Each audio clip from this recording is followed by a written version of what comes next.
सब बच्चे व्यवस्थाओं में मदद कर रहे थे। किसान का तो जीवन ही संघर्ष है। और ये बात मन से हो रही थी कि किसान की तो इच्छा होती है, अगर दो बच्चे हैं कि एक खेती करेगा और एक नौकरी करेगा। चौधरी चरण सिंह जी भी यही बता गए थे। लेकिन आज अगर आप अपने घर में आप अपने नौजवानों से पूछो या कोई सर्वेक्षण किया जाए गांव में, आपकी जो अगली पीढ़ी है ना, अगर आप उससे पूछोगे कि क्या करना चाहते हैं, 11-12 वर्ष की उम्र में ही उसे पता लग जाता है क्या करना है और वो दौड़ लगानी शुरू करता है। या तो पढ़ाई पर ध्यान देता है या अपने शारीरिक क्षमताओं के विकास पर ध्यान देता है। और उसी समय से उसके मन में ख्याल होता है कि मैं सेना में जाऊंगा। अगर कोई सर्वेक्षण होगा तो शायद किसान के घरों में आपकी अगली पीढ़ी कोई भी ये नहीं कहेगा कि मैं किसान बनूंगा। कोई नहीं कहने का। जमीन कितनी बच रही है, कितनों में बटेगी, किसके नसीब में आएगी, वो जमीन पे क्या आप उगा लोगे, क्या आपके खर्चे हो जाए पूरे, संभव नहीं है।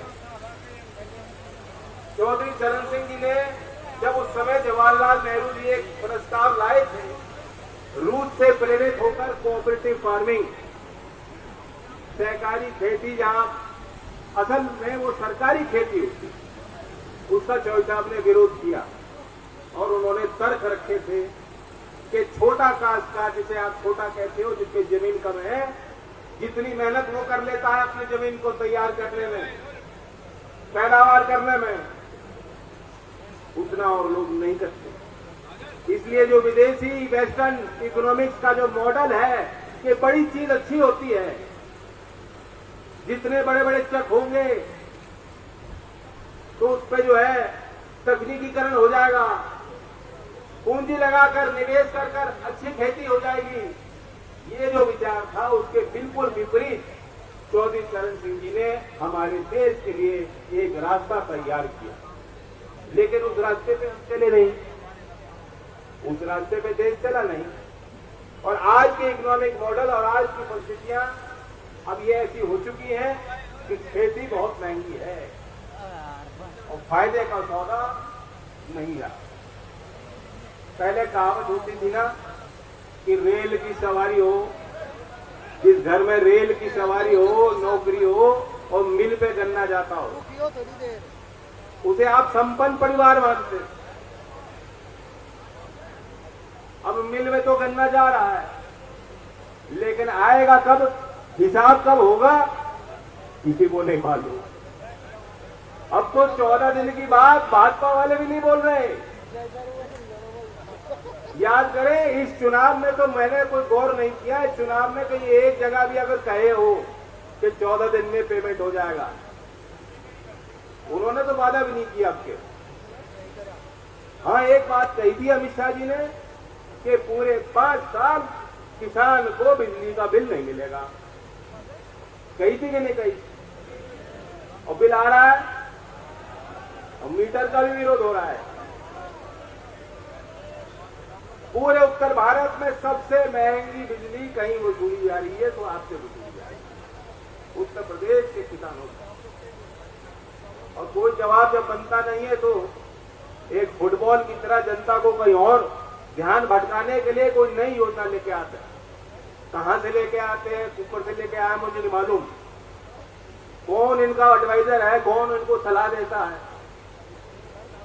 क्योंकि ये शेर की सवारी है, उनको साबित करना है कि मोदी जी ने ऐसा काम किया जो 70 साल में नहीं हुआ। मुझे तो लगता है 70 साल में अच्छे काम हुए होंगे। जब से आए नए नए आविष्कार कर रहे हैं, नए नए प्रयोग कर रहे हैं, बिना सोचे समझे, बिना देश की मिजाज, देश की परंपराओं को बिना समझे आपने आग में झोंक दिया। भाई एक ईमानदारी करी कि नाम सही रखा अग्निपथ, को आग में झोंक रहे हो तुम नौजवानों। बड़े बड़े वरिष्ठ लोग, ज्ञानी लोग, बुद्धिजीवी, आर्मी में बड़े पदों पे विराजमान रह चुके, सेना में कीर्तिमान बनाने वाले, गौरव कमाने वाले, देश की रक्षा करने वाले बड़े बड़े अफसर रह चुके। परमवीर चक्र विजेता, 2 परमवीर चक्र विजेता का मैंने बयान देखा है और वे खुल के विरोध कर रहे हैं। और एक योगेंद्र यादव जी, परमवीर चक्र विजेता, उन्होंने ये कहा कि आर्मी, सेना मरने के लिए नहीं बनाई जाती, मारने के लिए बनाई जाती। ये जो अग्निवीर तुम भर्ती कर रहे हो, ये कोई होमगार्ड की ड्यूटी नहीं है। बुरा मत मानना भाइयों, आपकी भी सेवा बहुत अच्छी, महत्वपूर्ण है। काम जो भी हो, छोटा हो बड़ा हो, सम्मान उस सबका है। श्रम का सम्मान समाज जो करता है वह समाज तरक्की करता है। लेकिन ये आप ही जानते हो, वायु सेना है, कई सेना की थल सेना है, कई तकनीकी पहलू होते हैं जो महज 6 महीने की ट्रेनिंग में आप बच्चों को सिखा ही नहीं सकते। ये मुझे आर्मी के बड़े सीनियर और वरिष्ठ अधिकारी रह चुके, मैंने उनको घर पे बुलाया था, बैठक ली, उनसे समझना मैं चाहता था कि उनकी क्या राय है। उन्होंने एक मुश्त होकर सबने कहा कि ये गलत योजना है, ये आर्मी के रेजिमेंटल सिस्टम को तबाह करने की योजना है। कुछ ना कुछ इसके पीछे षड्यंत्र है कि जिस क्षेत्र में हर गांव में हर घर की तस्वीर है कि आपके चाचा हो, आपके पिता हो, आपके पूर्वजों ने सेना में गए हैं, शहीद भी हुए हैं, कुर्बानियां दी हैं, सेवा करी है, ये उस परंपरा को ध्वस्त करना चाहते हैं। इनकी मंशा है कि जिस क्षेत्र से आज जिस क्षेत्र का बोलबाला है उस क्षेत्र का नाम मिटा दिया जाए, उस क्षेत्र से कोई नौकरी न दी जाए, उन लोगों को वंचित रखा जाए। जो लोग सड़क पे आए, किसान आंदोलन में आप सड़क पे आए, ये उसका दंड मोदी जी आपको देना चाहते, ये उसकी सजा देना चाहते। मैं जानता हूं जब हमने युवा पंचायत तय की है, शायद देश में पहला राजनीतिक ऐसा कार्यक्रम हो रहा है, वरना नौजवानों को कोई पूछ नहीं रहा था। वे खुद जा रहे थे, विरोध कर रहे थे अपने तरीके अपनाकर। हम उसमें गलतियां नहीं ढूंढ सकते, उनकी भावना थी, गलतियां हो गई होंगी उनसे। लेकिन पहला राजनीतिक कार्यक्रम हमने कहा कि हम देंगे मंच नौजवानों को, मिलना चाहिए नौजवानों को मंच।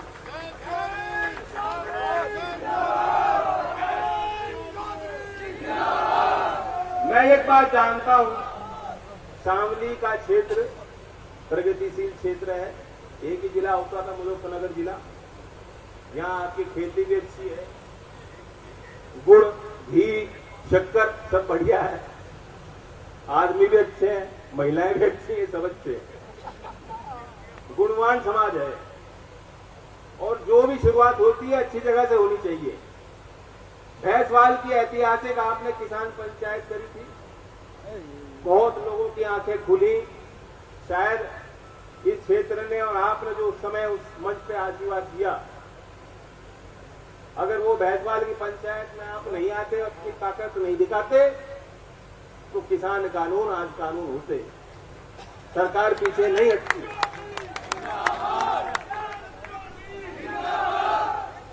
मैं जानता हूं कि हमने युवा पंचायत तय की है, तो पुलिस वालों को गांव-गांव भेजा जा रहा है।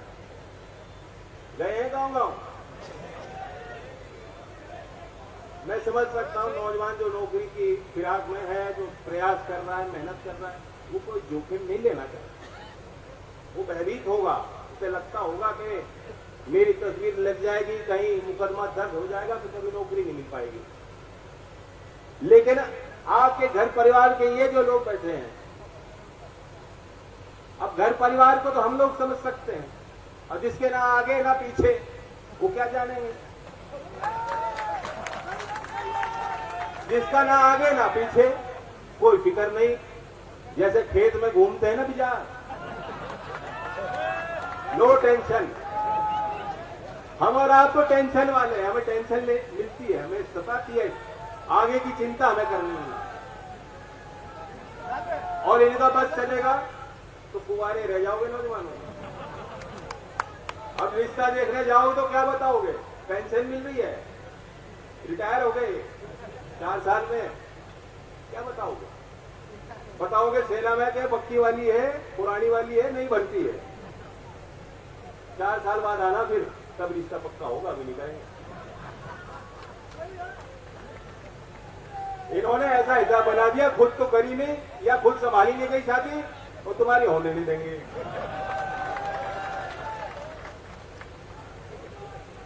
मैं पुलिस वालों को भी कहना चाहता हूं, ड्यूटी तो ड्यूटी होती है, आपको बताया जाता है, आप कर रहे हो, लेकिन होशियार हो जाओ, सतर्क हो जाओ। अभी जो आर्मी के साथ कर रहे हैं, कल पुलिस विभाग के साथ भी ये करेंगे। योगी जी भी कह सकते हैं कि मुझे पेंशन नहीं देनी, 4 साल 5 साल 6 साल की नौकरी ले लो ठेके पे, वर्दी पहन लो, 5 साल उतार के यहीं जो है अगले को पहनाएंगे। ऐसी योजना बना रहे हैं। पैसे की बचत करनी है इनको, आर्मी में पैसे की बचत दिख रही है।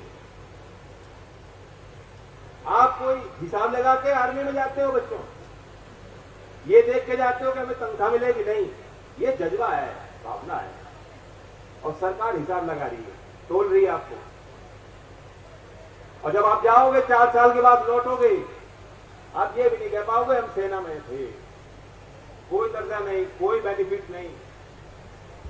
दिल्ली में आपने देखा होगा सेना का इतना बढ़िया अस्पताल है, आरआर हॉस्पिटल, और सेना में जो कार्यरत रहे हैं जीवन भर, उनको कहीं भी कुछ दिक्कत हो जाती, एम्स में जगह नहीं मिलती, सरकारी अस्पतालों में जगह नहीं मिलती, लेकिन उत्तम स्वास्थ्य की चिकित्सा की जो सुविधा है वो आरआर हॉस्पिटल में मिल जाए। लेकिन ये जो 4 साल के अग्निवीर बनेंगे, इन्हें नहीं मिलने वाली। और ये इसलिए है, धीमे धीमे धीमे धीमे करके जैसे जैसे रिटायर होते जाएंगे और सिर्फ अग्निवीर बचेंगे, ये सारे अस्पतालों को इकट्ठा करके बेचना चाहेंगे। और क्यों लाए ऐसी योजना? इसलिए लाए। 3 साल से भर्ती क्यों नहीं करी भर्ती? ये जानते थे कि जब रुक के भर्ती खुलेगी तो लोग टूट पड़ेंगे, नौकरी मिल नहीं रही, कोई चारा दिख नहीं रहा, भविष्य अंधकार में है, बच्चे आ जाएंगे। तब उन्हें ना पेंशन देनी, ना पक्की नौकरी देनी, मजदूरी कराओ। ये इनकी विचारधारा। मैं तो दावा करता हूं, मेजर हिमांशु जी कह रहे थे कि सेना के जो अभी रिटायर हुए अधिकारी वो कह रहे हैं कि हमसे पूछा नहीं गया। मैं दावा करता हूं ये योजना एक रात एक दिन में बनी नहीं है। 3 साल पहले ही मोदी जी तय कर चुके थे कि भर्ती खोलेगी नहीं, और जब भर्ती खोलेंगे तो ऐसी भर्ती खोलेंगे जिसमें नौकरी ना देना पड़े, पेंशन ना देनी पड़े। 3 साल पहले उन्होंने इरादा बना लिया, और जब किसान आंदोलन हो गया तो उनको सजा देनी थी। पंजाब को, हरियाणा को, यूपी को, राजस्थान को ये सजा दी है। कोई बस बात को नहीं कहेगा खुल के, मैं कह रहा हूं।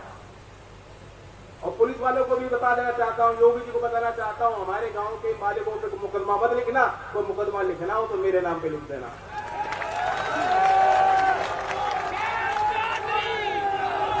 क्योंकि अभी पर्चा भरा, अभी जब मैंने पर्चा भरा एमपी का तो वो खाना बिल्कुल खाली था। एक आध मुकदमा तो लिखना चाहिए ना, वरना डिस्क्वालीफाई हो जाऊंगा। लोग कहेंगे राजनीति लायक नहीं है, इनके खिलाफ कोई मुकदमा नहीं है, देश के कहीं थाने में कोई मामला दर्ज नहीं है। तो अगर शुरुआत कहीं हो तो ऐसी हो, ये नौजवानों के खातिर। और आज मैं घोषणा करना चाहता हूं, क्योंकि पंचायत है, पंचायत में फैसले तो लेने चाहिए। हमने पंचायतों का सिलसिला शुरू कर दिया, और हमारी मंशा है कि खुला मंच होगा। कोई छात्र नेता हो, कोई हमारे गठबंधन के साथी जो हमारी पार्टियां हैं उनके नेता। आज मैं धन्यवाद करता हूं, संजय जी आए, इकरा जी आई, समाजवादी पार्टी की तरफ से समर्थन मिला। युवा हल्ला बोल जो राष्ट्रीय संगठन है, नौजवानों के बीच बहुत बेहतर काम करता है, और जिसके अनुपम यादव जी को दिल्ली में तिहाड़ में बिना किसी ठोस, उसके बिना किसी मुकदमे के बंद करके रख दिया था। जब वो अग्निपथ के विरोध में आए थे सड़क पे, उनके प्रतिनिधि भी आए, रजत यादव, उन्होंने अपनी बात रखी।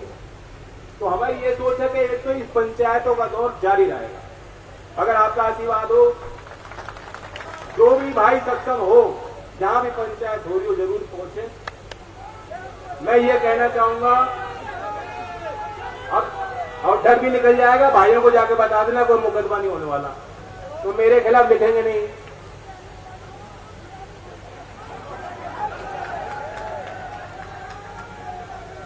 दूसरी मैं घोषणा करना चाहता हूं, दिल्ली का भी करेंगे, पहले अपने क्षेत्र में अपने लोगों के बीच, क्योंकि यहीं से ताकत मिलेगी। प्रसन्न ने तो कहा कि मैं 5 साल बाद पेंशन ले लूंगा, पहले तय तो हो जान दो, 5 साल बाद पता फिर तनख्वाह मिल जाए। तनख्वाह नहीं चाहिए, पेंशन की बात क्यों करो। लोकसभा की बहुत कम समय पे 5 साल मैंने एक पूरा टर्म पूरा किया, लोकसभा की पेंशन मुझे मिल गई, मुझे नहीं चाहती, इसलिए ये पहल मैं ले सकता हूं। अगर 4 साल के अग्निवीर को पेंशन सरकार नहीं देना चाह रही तो 5 साल के सांसद को भी पेंशन नहीं मिलनी चाहिए।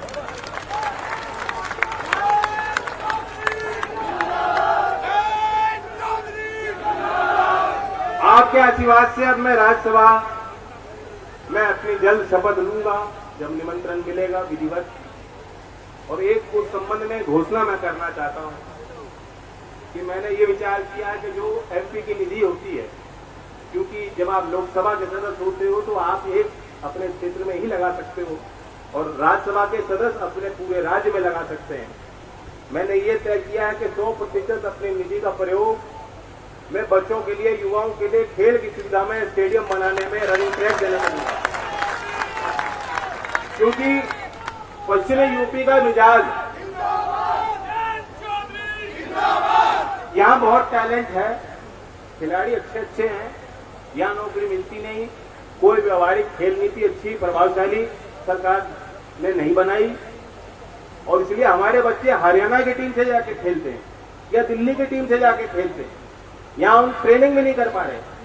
तो इसलिए अगर आप सहमत हो, आप सहमत हो उस बात से, 100% निधि मैं खेल की सुविधा अपने नौजवानों को देना चाहता हूं।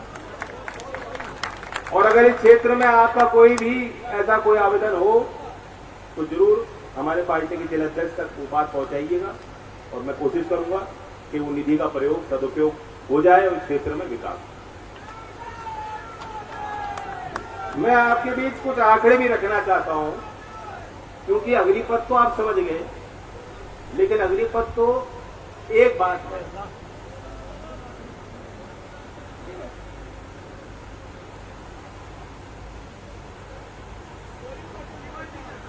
चोरी चल रही है।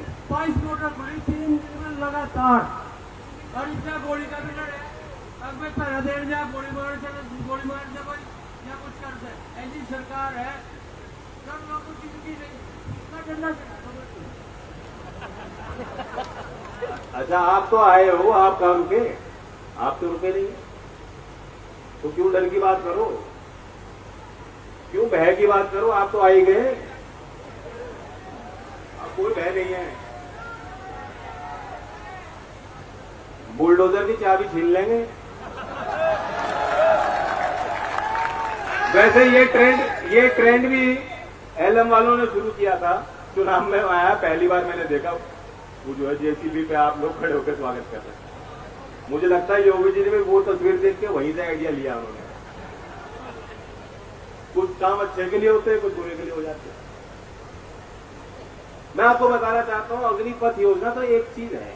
अब सरकार ये कह रही है हम वापस ले लेंगे, लेकिन 13 महीने आप लोग सड़क पर डटे रहे, सरकार ने वापस लिया नहीं लिया।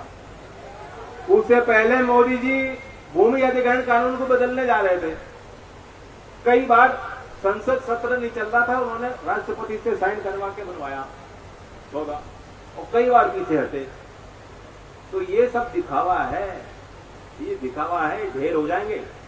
ये बनावटी शेर हैं, कागजी शेर हैं, जब शामली का शेर खड़ा हो जाएगा उसके आगे टिकने वाले नहीं।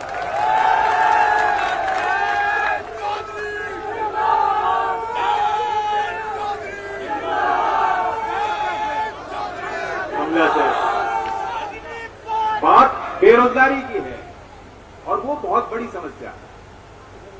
आज विश्व भर में जो ट्रेंड चल रहा है, निवेश भी हो रहा है, फैक्ट्री भी लग रही है, लेकिन उसमें फैक्ट्री में जितनी नौकरी पहले मिलती थी अब नहीं मिल रही। हमारे देश में भी ट्रेंड चल गया, लोग कई सरकारें इस तरह के कानून ला रही हैं कि हम क्षेत्रीयता को बढ़ावा देंगे। यानी अगर हमारे क्षेत्र में कोई उद्योग लगेगा, फैक्ट्री लगेगी, तो क्षेत्र हमारे राज्य के लोग नौकरी पे रखे जाने चाहिए। हम कोटा और लोकल, हरियाणा ने कर दिया, कई राज्यों ने किया। मैं ऐसी योजना से इत्तेफाक नहीं रखता हूं, क्योंकि हमारे यूपी के भाई दूर दूर को काम के लिए जाते हैं। मुंबई जाओगे वहां मिल जाएंगे पूर्वांचल के कितने लोग, और शामली का आदमी तो दुनिया में मिल जाएगा, काम कर रहा है। और ये पाबंदी लगा दोगे बाहर का आदमी नहीं, बाहर का कहां है? हम तो भारत के हैं, हमारा हक बनता है, मौलिक अधिकार है। जो इंदिरा जी कह रही थी, काम करने का, इज्जत से जिंदगी अपनी जीने का, ये हमारा मौलिक अधिकार है। इसलिए वो तो गैर संविधानिक है, लेकिन ये बातें क्यों उठ रही है? इसलिए उठ रही है कि बेरोजगारी व्याप्त है और सरकार को समझ नहीं आ रहा। सरकार ये दिखावा कर रही है कि हम देखो काम कर रहे हैं आपके लिए, नौकरी मिल जाएंगी। ऐसे तो नौकरी नहीं मिलेगी। लेकिन हमारी एक मांग है, 29 तारीख को दिल्ली में कुछ हमारे साथी आए होंगे, विज्ञान भवन में हमने कार्यक्रम किया, और मेरी कोशिश रहेगी जैसे मैं राज्यसभा में शपथ लूंगा, मेरा पहला काम यही होगा कि एक प्राइवेट मेंबर बिल मैं तैयार कर रहा हूं, एक निजी सांसद के रूप में जो एक विधेयक आप तैयार कर सकते हो, मैं उस मसौदे को तैयार कर रहा हूं। और हमारी मांग है कि इक्वल अपॉर्चुनिटी कमीशन, बराबरी आयोग या सामाजिक न्याय आयोग का गठन सरकार करे। ये मेरा प्रस्ताव होगा। और मैं बताता हूं उसके पीछे सोच क्या है। सरकारी नौकरी तो बहुत कम रह गई।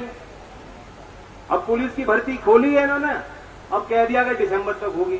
कब तक होगी पता नहीं, होगी भी नहीं होगी, फिर अटक जाएगा मामला, लटक जाएगा, कोई कोर्ट चला जाएगा, स्टे हो जाएगी। बस सरकारी भर्ती कर नहीं रहे, सरकारी उपकरण को बेच रहे हैं, बेचने में माहिर है। गंजे को तो कंगा बेच दे और मुर्दे को लाइफ इंश्योरेंस, जिसको कोई जरूरत नहीं वो चीज बेच रहे हैं, थोप रहे हैं आपके ऊपर, बेचने में माहिर है। सरकारी कंपनी को छोड़ेंगे नहीं, सब बेचेंगे। तो फिर चाहे आरक्षण हो या नौकरी हो, कहां से मिल जाएगी? और प्राइवेट सेक्टर में एक दिक्कत होती है, हमारे बच्चे पढ़ाई में अच्छे होते हैं लेकिन फिर अंग्रेजी में मात खा जाते हैं, फिर इंग्लिश में दिक्कत आ जाती है बच्चों को। और मैं दावा करता हूं अगर सर्वेक्षण हो गया, जितनी बड़ी बड़ी कंपनियां हैं, अगर ये जांच पड़ताल हो गई, जो आयोग में बनाना चाह रहा हूं उसकी जिम्मेदारी होगी जांच पड़ताल। अगर ये जांच हो गई तो खुलासा हो जाएगा गांव के बच्चों को इन बड़ी कंपनियों में नौकरी नहीं मिल रही, महिलाओं को नौकरियां नहीं मिल रही। गांव के बच्चों को नौकरी मिलती है तो गार्ड की मिल जाएगी, छोटी नौकरी मिल जाएगी, सेक्रेटरी लेवल मिल जाएगा, मैनेजमेंट तक पहुंचने वाला बहुत नहीं है। अनुसूचित जाति जनजाति के लोग सरकारी नौकरी में आरक्षण मिलता है, पिछड़े जाति के लोग आरक्षण मिल जाता है, लेकिन प्राइवेट सेक्टर में कुछ नहीं है। प्राइवेट सेक्टर में उनकी गिनती निम्न स्तर पे है। और ये जानकारी पुख्ता करने के लिए सर्वेक्षण हो, जांच हो, अध्ययन विचार हो, फिर सोच समझ के कोई नीतियां बनाई जाए देश में, उसके लिए हम ये आयोग के गठन की मांग कर रहे हैं। तो ये मेरी एक और बात आपके बीच में रख रहा हूं, मेरा प्रस्ताव है, अगर आप सहमत हो तो मैं इस प्रस्ताव को संसद में रखूंगा। और बाकी अब अगली पंचायत हमारी 3 तारीख को, आपका पुराना जिला है शाहपुर, पहुंचोगे? शाहपुर पहुंचोगे?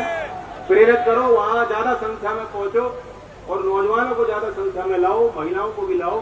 धन्यवाद। जय हिंद, जय भारत।